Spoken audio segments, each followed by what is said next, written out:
একটা অংশ খেয়ে ফেললে কেউ বুঝতে পারবে না। এবং মাছের কাটার অংশ তার পোষা বিড়ালকে দেয়। এরপর মাছটি প্রস্তুত করে রানীর কাছে দেওয়ার জন্য। আমাকে একটু দাও না, আমাকে একটু দাও না। তুই তাকিয়ে আছিস কেন? খাবি নাকি? তুই কাটাই খা। আমাকে একটু দাও না।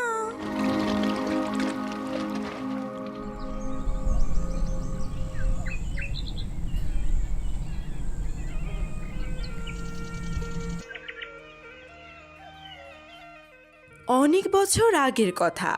বিক্রমপুর নামে একটি রাজ্য ছিল। সেই রাজ্যের প্রজারা সবাই খুব শান্তিতে বসবাস করত। রাজ্যে কোনো দুঃখ ছিল না।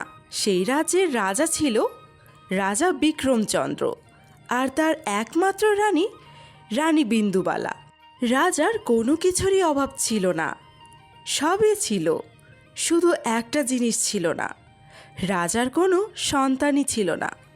বহু